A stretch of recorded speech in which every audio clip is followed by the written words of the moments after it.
Recording. Echo. Void. Hello there. Hi there. Hello there out in comic book land. Oh. Greetings, heroes. Hello there, true believers. The subtle implication of, that was subtly seductive and not even subtle. So we'll call this Marvel Midnight Madness? Sounds cute, yeah. Don't say Reminds Disney. me of gumballs for some weird reason. Gumballs? I don't know why. Anywho. Like gumballs, like the chewing gum, Munchy Matt's Marvel Midnight Madness? Yeah. Here we are, kids. Or an ice cream flavor, I mean. Who knows? What, gumball? Like that's No. Oh, Munchy Madness? Munchy Madness, yes. There's no implication there if you're thinking of it. I mean, what? Nothing. Anyway, so this is indeed Munchy Matt and the Archist. How y'all doing? Hey. So yes, back to Greetings in Comic Book Land. We are watching the Stan Lee documentary, and we've hit the pivotal point of the whole discussion with Jack Kirby and Steve Ditko's contributions, and we know there's a big controversy. We've known it for years, but this is my take on it because the archivist asked, like, what do you think, like, who creates the character? And she brought up that it was a team effort, and I agree with that rhetoric. So definitely it is a team effort. Without Steve, Stan Lee's story would not exist. Even so with Jack Kirby, without Stan Lee, Steve's drawings would not come to life. So but I mean, it's a matter of semantics. Like Stan Lee had said, I believe the guy that dreams up the character or an idea is the creator. Yeah, so he was trying to take credit in this documentary. Well, here's the thing. I mean, yes, this documentary is somewhat self-adulating or posthumously so. Well, yeah, because he's Jesus Christ Superstar. Ironically, though, he was Jewish. Anyway, point about being this is Ironically. Anywho. Well, I mean, it is true. It is for the most part. It is. But anyway, like, if I may speak from my own personal experience, I don't know how to put this, and I don't want to get too personal, but I think it's going to get personal. But, I've worked with artists, I'm a writer myself, and I've worked with wonderful artists, wonderful friends of mine, and in our cases, both myself and Ambiguous Tentacle, we were both writers. But he had the added talent of being a very, very, let's say he's God-tier artist, and I've seen him grow, Besides that, it's like we've never really had that creative clash, But in terms of the whole Stan Lee thing, and it will circle back to this. It was a full-on argument. Well, from what they said in full-on recorded argument. Yeah. And it was more like, give credit where credit is due, I think. So, but again, like, this being like Stan Lee heavy, it's like we don't get Ditko or even Jack Kirby's side of the story. Mm-hmm. So we can only really speculate what's going on based on the tidbits of information. Yeah. So according to Ditko's illustrations, though, I mean. But again, that it just circles back his 2 cents to. He did, but again, these stories, But again, it goes back to the semantic question of should the guy who dreamed it up be the creator? And technically he didn't, though, because he copied it from the spider. Well, yeah, of course. He was just inspired by that. And that's how he was able to spark up his own idea. But if you think about it, every character since the beginning of creation and medium, has been inspired. And it goes back to, like, mythos of ancient Egypt and Greece and what have you. But, I mean, anyway, every character is an interpretation or inspired by someone, or personal events. But in the case of, like, the bluntest answer is the guy who dreams it up, is the creator. However, it takes a team to bring that concept to life. To make that character pop. Yeah. And create interest. As it was said. So, I mean, I agree with, like, Steve Ditko's rhetoric. Like, sure, you created the concept, you created the idea, but what Ditko was arguing is like, hey, I brought him to life. Mm-hmm, mm-hmm. And, much like, I also do like Stan's rebellion, though, when he was told to that Spider-Man was not going to be good as a young character, as a high school kid. Because back in the days when they were talking about that, it was all adult, superheroes. And when he brought that and decided to think out of the box and just, put it out there secretly. Secretly, yeah, quote unquote. But again, this is just kind of like shifting from for people to see that Spider-Man was a better character as a young kid.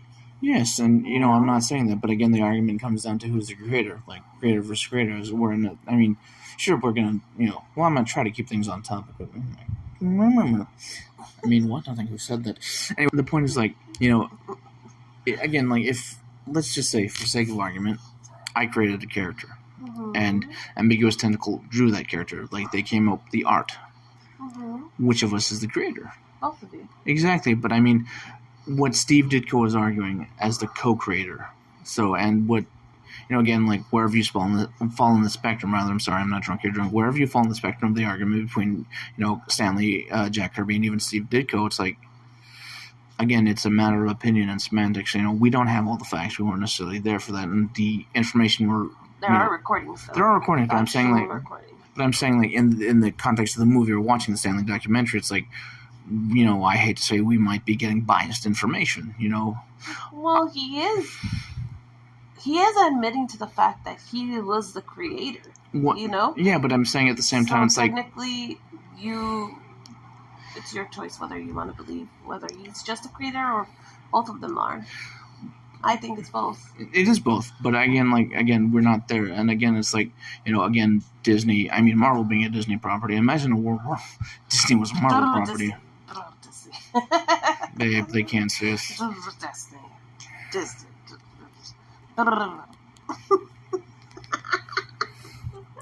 Okay. Someone's gotten into the hooch. Sorry, I had a couple too many Oreos.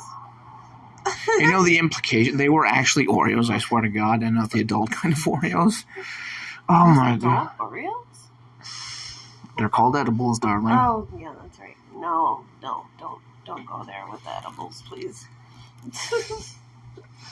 By the way, thanks to, you know what, I'm going to skip that part. Why? Oh, we can't rat out people. Alright. Anyway. Shh. Anyway, point is this. Cupcakes. She said ever so subtly. Yeah, this is, I guess, is all I have to say. It's going to be maybe a 10-minute podcast. Yeah, it's short and sweet. Yeah, short and sweet. All right, that should be it. Short and sweet. Mm-hmm. Short and sweet. Wow. Sweetie sweets. Mm-hmm. I want sweets. Mm. But anyway, just to wrap up this last thought, yes, it doesn't matter where you stand on this, side of the controversy, whatever. It's again, going back to my own personal experience working with Ambiguous Tentacle and other artists as well. It's, again, personally, I've never had that issue of creationism, well, not like creationism from the Bible sense, but, like Ambiguous Tentacle had his own creations, I had my own, and again, where we were able to meet, much like what they're showing in the better parts of it, both, everyone like Stanley, Jack Kirby, and Steve Ditko, they had that, Merry Marvel Madness kind of thing, they called it the Marvel method, I love the Marvel method, by the way. Yeah. And, we had the meth head method. What? Nothing. The Marvel meth head. They did look like meth heads, but... Hey, you haven't seen a pic... Oh, wait. Oh, you're talking about them. Never mind. Yes. But there's no picture of us looking like complete meth heads. Who? Who? Me? Couldn't be. Who? Never. Anyway, the point is, man, we're getting way off topic. Anyway. Oh, by the way, guys, Oatly ice cream is delicious. Oh, yes. Hashtag Oatly ice cream. We had that mint and chip deal. We scored a deal at a CVS. Super, super duper deal. 75% off, super duper deal. You, if you love mint and chip, do it. And, a lot of you are going to find this weird. Those of you that know me, that I am anti-vegan. He went to the other side. Just kidding. Just oh my for today. God. The implications of Bound to Go-Go. Something dark side. I don't know if they heard you, but That was kind of low. Sorry. That's okay. I feel a burp coming on. Oh. Do you want me to punch you in the chest? Maybe? Okay. Because Go for it. We're all about violence here. This is all violent. My spleen! Stop beating me! No! He is lying. Is it because I burnt the roast? Give credit where credit is due. Yes, she's beating me domestically.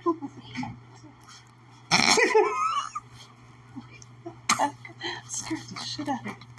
Anywho, it was nice talking to you guys. Yeah, Back to our doco. A what? Documentary.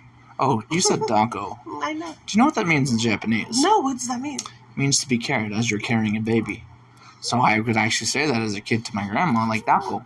When you need to carry me, pick me up. Oh, that's a cute memory.